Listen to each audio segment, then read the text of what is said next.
இன்றைக்கான வீடியோ பார்க்குறதுக்கு முன்னாடி சேனலை சப்ஸ்கிரைப் பண்ணி வச்சு வீடியோ பாருங்கள். கிறிஸ்தவர்கள் மதம் மாற்றுறாங்க அப்படின்னு சொல்கிறாங்க. அந்த கண்டென்ட்டை பற்றி தான் நான் இன்றைக்கி பேச போகிறேன். கிறிஸ்தவர்கள் மதம் மாற்றவில்லை. நாங்கள் இயேசு கிறிஸ்துவை பற்றி அறிவிக்கிறோம், அவ்வளவுதான். இப்போ நான் ஒரு ஹிந்து ஃபேமிலி, என்னோடய சர்டிஃபிகேட்டில் கூட ஹிந்துன்னு தான் எனக்கு இருக்குது. ஆனால் நான் இயேசு கிறிஸ்துவை நான் ஃபாலோ பண்ணுறேன். என்னோடய குடும்பத்தில் இருக்கவங்களும் இயேசு கிறிஸ்துவை ஃபாலோ பண்ணுறாங்க, இயேசு கிறிஸ்துவை பற்றி தெரிஞ்சுக்கிட்டதுக்கப்புறமா. நாங்கள் என்ன பண்ணுறோன்னா, எல்லோரும் இயேசு கிறிஸ்துவை பற்றி தெரிஞ்சுக்கிடணும், எல்லோரும் பரலோகத்துக்கு போகணும் அப்படின்றதுக்காக தான் நாங்கள் இயேசு கிறிஸ்துவை பற்றி அறிவிக்கிறோம். புரியுதா? என்னடா பரலோகம்னு காமெடியாக பேசிகிட்டு இருக்கேன்னு நினைக்காதீங்க. இது ரொம்ப சீரியஸான விஷயம். இப்போ உதாரணத்துக்கு சொல்கிறேன், ஒரு விவேகானந்தரோ ஒரு அப்துல் கலாமோ இல்லை ஒரு திருவள்ளுவரோ இருக்கிறாருன்னு வச்சுக்கோங்களேன்.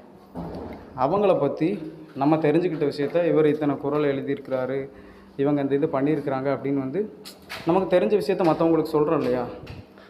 அதே போல தான் இயேசு கிறிஸ்து பண்ண அதிசயங்களையும் அடையாளங்களையும், அவர் எதுக்காக அந்த உலகத்துக்கு வந்தார், எதுக்காக சிலுவையில் அடிக்கப்பட்டார், அவர் திரும்ப வரப்போகிறேன்னு சொல்லிட்டு போயிருக்கிறாரு. இவ்வளோ விஷயங்கள் அவர் எதுக்காக பண்ணார், எப்படி அவரால் இறந்த மனுஷங்களை கூட உயிரோடு கொண்டு வர முடிஞ்சுது, அவர் பண்ண அதிசயங்கள் ஏராளம். கண்ணு பிறவியிலே தெரியாதவங்களை கூட அவர் சுகப்படுத்தினார். அவரால் பண்ண முடியாத அதிசயமே கிடையாது. கடலில் நடந்தார், காற்றும் கடலும் கூட அவருடைய பேச்சை கேட்டுச்சு. அப்படிப்பட்டவர் அவரே கடவுள்னு சொல்லியிருக்கிறாரு, பைபிளில் இருக்குது அதற்கான உதாரணம். அப்படிப்பட்ட ஒருத்தரை பற்றி எல்லாரும் தெரிஞ்சுக்கணும் அப்படின்ற ஒரு காரணத்துக்காக மட்டும்தான் இயேசு கிறிஸ்துவை பற்றி எல்லாருக்கும் சொல்கிறோமே தவிர வேறு ஒன்றுமே இல்லை. யாரையுமே நாங்கள் மதம் மாற்றவில்லை. அதை நீங்கள் தெளிவாக புரிஞ்சுக்கணும். இயேசு கிறிஸ்துவை பற்றி தெரிஞ்சுக்கணும்னு நாங்கள் சொல்கிறோம், அவ்வளவுதான்.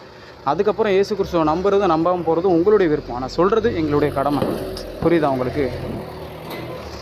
இதுக்கு மேலே உங்களுக்கு நான் தெளிவாக உங்களால் நான் சொல்லி எப்படி புரிய வைக்கிறதுன்னு எனக்கு தெரியல.